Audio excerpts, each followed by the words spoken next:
Kejaksaan Agung, Kejagung, memaparkan capaian kinerjanya sepanjang tahun 2025.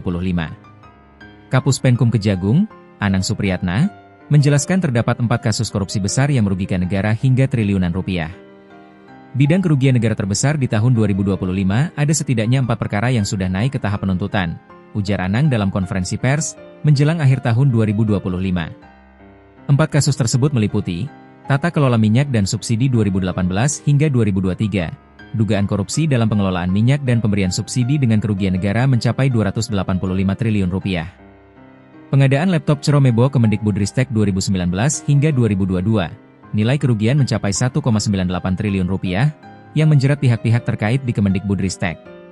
Pemberian kredit ke PT Sritex, korupsi pemberian kredit dari sejumlah bank senilai 1,35 triliun rupiah kepada PT Sritex Tbk, impor gula.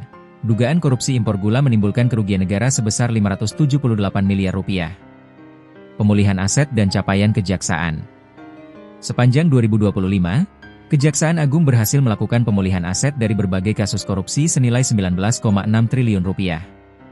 Pemulihan ini dilakukan melalui identifikasi, penagihan, dan penanganan perkara tindak pidana khusus, termasuk korupsi, perdata, dan tata usaha negara.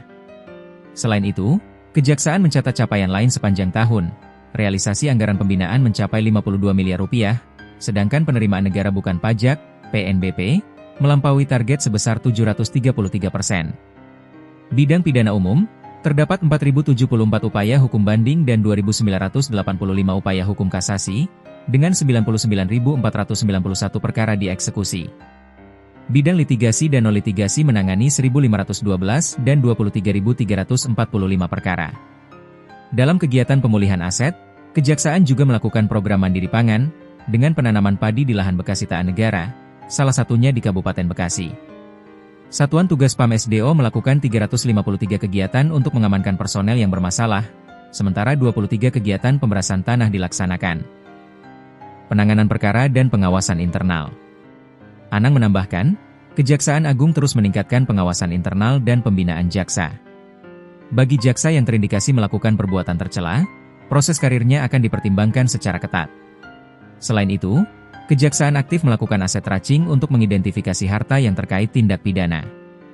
Data terbaru menunjukkan 20 perusahaan terkait kasus korupsi telah menjalani proses pembinaan dan pemulihan aset. Dalam bidang pendidikan dan pelatihan, Pusdiklat Manajemen Kejaksaan melatih 7.221 orang, termasuk program prioritas nasional, Diklat Kebutuhan Organisasi, serta pendidikan dan pelatihan pembentukan jaksa dalam 2 gelombang. Akreditasi lembaga ini saat ini mendapat peringkat A. Tahun 2025 menjadi periode signifikan bagi Kejaksaan Agung dalam penanganan kasus korupsi dan pemulihan aset.